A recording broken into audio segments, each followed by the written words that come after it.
Isang napakagandang limahan na pure stainless mga idol.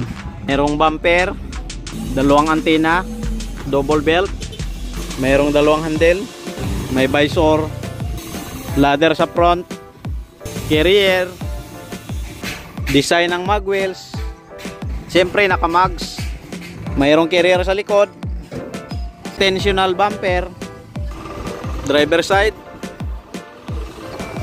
driver ladder, side mirror, hawakan ng pasahero, sabitan ng trapal,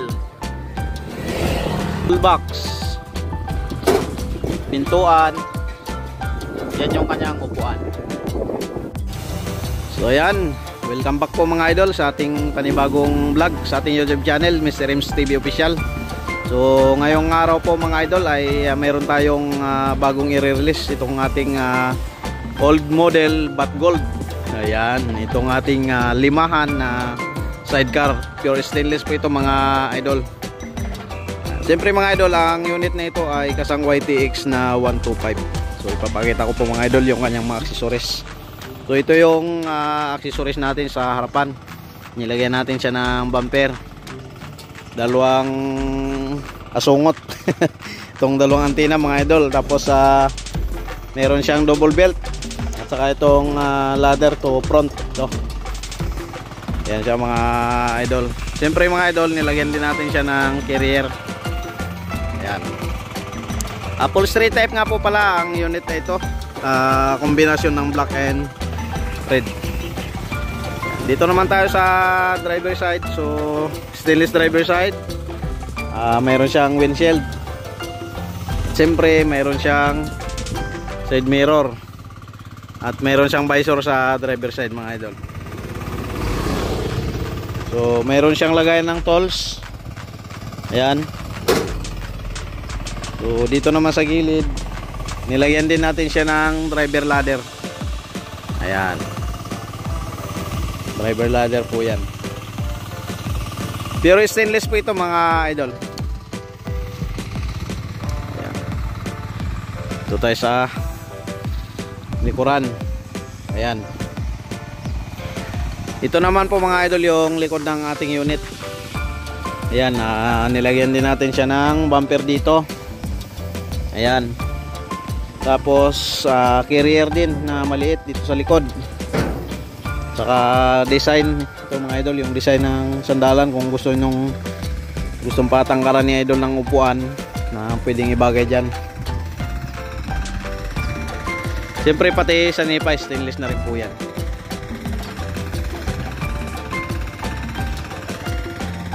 Yan, napakagandang pang pasada.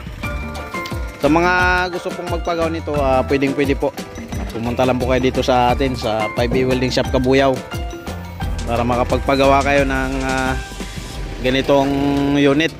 Yan, sa mga mahilig sa mga sinaunang design. Ayan, ganitong style po. Pwede nyo pong ipa-customize sa amin. Ayan. So ito naman yung design ng ating side wheel. Nilagyan din natin siya ng design. Ayan. So nakamags po ito mga idol. Ayan, bali combination po siya ng silver and red. Ayan. Ito naman po mga idol yung ating pinaka spandel. Ano po yan, pinatorno natin yan mga idol. Bali nilagyan natin sa loob yan ng 4 na bearing. Kaya talagang heavy duty po yan, pangkargahan kahit anong bigat ang pwedeng ilagay dyan, kayang kaya po mga idol. Yan. Bali 4 na bearing po yan. Dito sa kabila 2 bearing, sa kabila 2 rin. Pinasadya talaga natin yan na pinatorno para talagang napakatibay.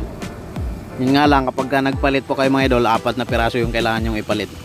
Bali Japan made po na bearing yung nilagay natin dyan. Siyempre nakamuli po ito mga idol. Yan, nakamuli po yan. So tubo yung ginamit natin sa unit natin. Yan, kasi pagka stick type, pagka luma na yung sidecar, napangit na. Hindi katulad niyang tubo, pwedeng i-bapping yan pagka tumagal na, mga 10 taon na. Bapping lang ulit yan para kumintab ulit. Ayan. Yan yung ating unit. Ang halaga nga po pala nito ng ganitong sidecar ay 75,000. So nakamags na rin po siya, nakaganyang setup na. Half panel door po mga idol, nilagyan din natin ng pintuan nito. No, kalahati lang. Ayan. Para kapag mayroong magpapahatid sa inyo na special, so naka-private po siya. Ayan, pwede nyo ilagay ang pintuan. Pero pagka pangpasada na talaga, pwede nyo nang alisin to. Para hindi hassle sa pasero, babasa kayo na lang. So ito po ang ating upuan. Ayan, combination din siya ng black and red.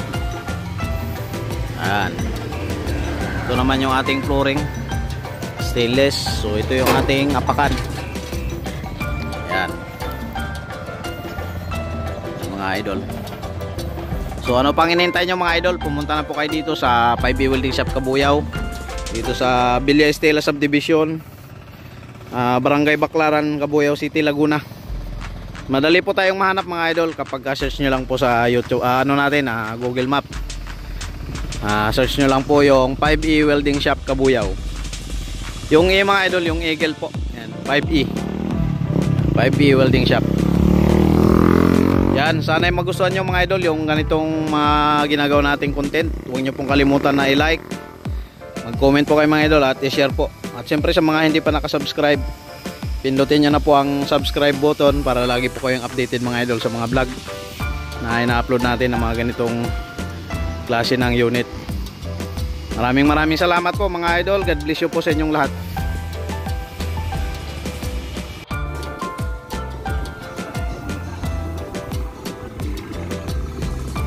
Napakagandang unit mga idol. Sa mga gusto, ano pang hinihintay nyo, magpagawa na po kayo mga idol. So ayan, maraming salamat po mga idol. Sana magustuhan nyo yung ating vlog na ating i-upload ngayong araw. God bless you po sa inyo lahat mga idol. Mabuhay po tayong lahat.